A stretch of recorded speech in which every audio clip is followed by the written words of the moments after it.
Hai Sobat Info, sebagai masyarakat Indonesia, kita pasti tahu dong bahwa Indonesia itu terdiri dari berbagai macam suku yang masing-masing memiliki budaya dan tradisi berbeda-beda. Beberapa tradisi merupakan warisan dari nenek moyang yang sudah dilakukan sejak dahulu kala, dan tentunya terkadang mengandung unsur-unsur aneh menggelitik yang sulit dipercaya oleh nalar kita. Mulai dari ritual seks, membangkitkan mayat, hingga menyiksa diri, semuanya bisa kamu temui di deretan ritual teraneh di Indonesia berikut ini. Dan beberapa mungkin berasal dari daerah yang kamu tinggali. So, kalau kamu penasaran, langsung aja yuk simak informasinya di video kali ini. Tapi sebelum masuk ke pembahasan, jangan lupa untuk klik tombol subscribe dan nyalakan lonceng notifikasi di bawah video ini ya. Terutama buat kamu nih yang baru gabung di channel kami. Dan jangan lupa like-nya kalau kamu suka informasi dari kami. Simak pembahasannya sampai akhir ya. Mak Nene di Sulawesi. Tanah Toraja adalah salah satu daerah yang dikenal karena berbagai ritual aneh dan nyeleneh berbau mistis dari mereka. Salah satu yang paling aneh dan juga dikenal adalah Mak Nene, sebuah proses penghormatan untuk roh leluhur yang dilakukan dengan cara membangkitkan mayat dari yang bersangkutan. Jadi setiap 3 tahun sekali, kuburan leluhur sengaja digali dan dikeluarkan dari peti untuk didandani lengkap dengan gaun atau jas, layaknya akan pergi ke sebuah pesta. Selanjutnya, mayat akan diarak keliling kampung oleh beberapa anggota keluarganya. Konon katanya sih, mayat yang mengalami ritual ini akan bisa berdiri tegak di atas kakinya sendiri, seakan ada kekuatan gaib yang menopangnya. Duh, jadi ngeri nih. Debus dari Banten. Debus merupakan sebuah aksi melukai diri sendiri sebagai bentuk rasa percaya jika Tuhan itu tidak akan membiarkan kita terluka dengan tubuh yang telah Ia percayakan kepada kita.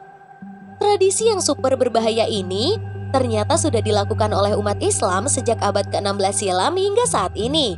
Selain itu, debus bisa kalian temukan di beberapa daerah seperti Aceh, Sumatera Utara, Sumatera Barat, hingga Jawa Barat.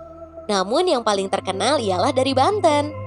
Nah, seperti yang sudah bisa kalian bayangkan nih guys, aksi melukai diri sendiri ini sangatlah ekstrim, yakni seperti menusuk diri dengan pisau, memakan gelas, menyayat lidah, makan api mentah-mentah, dan berbagai macam hal gila lainnya deh. Uniknya nih ya, para pelaku aksi tersebut akan selamat tanpa sedikit pun perasaan atau ekspresi kesakitan sama sekali. Entah ini semacam sihir atau ilmu tenaga dalam, semuanya masih jadi sebuah misteri sih guys. Kalau menurut kamu gimana nih? Tradisi potong jari dari Wamena. Guys, aku mau tahu nih, apa sih yang kamu rasakan jika salah satu anggota keluarga kamu atau orang yang kamu cintai itu meninggal dunia? Pastinya sedih kan? Juga rasa ingin menangis itu tiada henti. Tapi ternyata hal itu atau perasaan galau seperti itu tidak berlaku untuk warga Wamena dari Papua. Alih-alih menangis atau bersedih, ternyata warga Wamena diwajibkan untuk memotong jari tangan mereka sebagai bentuk kesedihan. Menurut informasi yang telah berkembang nih ya, pemotongan jari pada umumnya dilakukan oleh kaum ibu. Akan tetapi, jika yang meninggal adalah istri yang tidak memiliki orang tua, maka sang suamilah yang harus menanggungnya. Namun sampai saat ini masih belum diketahui apakah ritual yang dilakukan warga Wamena ini masih terus dilakukan hingga saat ini atau tidak. Kira-kira di antara kamu nih guys, ada yang tahu nggak sih masih dilakukan atau tidak? Tulis di kolom komentar ya. Pasola dari Sumba. Pasola adalah salah satu adat upacara dari masyarakat di Sumatera Barat yang bisa dibilang cukup kejam nih guys. Intinya nih ya, ada 2 orang kesatria yang naik kuda, di mana masing-masing membawa sebuah senjata lembing yang terbuat dari kayu dan saling berhadapan satu sama lain. Mereka akan saling tusuk atau bahkan melempar lembing tersebut pada masing-masing lawannya di atas sebuah ladang yang luas. Uniknya nih ya guys, ternyata pasola disaksikan oleh seluruh warga desa atau bahkan pelancong, bagaikan sebuah tontonan hiburan loh guys. Dan konon katanya nih, darah dari kedua kesatria yang bercucuran di atas ladang itu ternyata akan membantu tanaman petani untuk tumbuh dengan cepat dan sehat. Uniknya, jika ada korban dari pertarungan tersebut, sang korban dianggap sebagai sosok yang bersalah karena dia dianggap telah melakukan sebuah kesalahan dalam prosesi ritual berlangsung. Ayo, kurang ngeri gimana coba guys? Tahu-tahu dari Sulawesi. Kembali ke Tanah Toraja nih guys. Setelah ada ritual mak nenek di mana mayat dibangkitkan dari kubur, kali ini kita akan bahas mengenai ritual pemakaman mereka yang unik. Berbeda dari suku lain pada umumnya, masyarakat Tanah Toraja memakamkan jenazah di dalam gua hingga pepohonan. Lalu menempatkan sebuah ukiran kayu kecil yang berbentuk seperti wajah almarhum di dekat tempat mereka dimakamkan. Uniknya, pemakaman Tanah Toraja sendiri dibagi dalam beberapa kategori berdasarkan tingkat kekayaan sang almarhum. Mereka yang berduit tebal atau datang dari keluarga terhormat akan ditempatkan di lokasi yang bagus hingga dirayakan dengan sebuah pesta mewah. Sedangkan yang miskin akan dikubur di pepohonan tanpa dilakukan perayaan apapun. Gimana nih menurut kamu guys? Bantengan dari Banyuwangi. Di beberapa kota di Jawa Timur ada sebuah upacara adat yang disebut dengan nama bantengan atau kebo-keboan. Hal tersebut merupakan sebuah ritual yang dilakukan oleh para petani sebagai bentuk rasa syukur mereka pada para banteng dan juga tanah atas hasil ladang selama setahun ke belakang.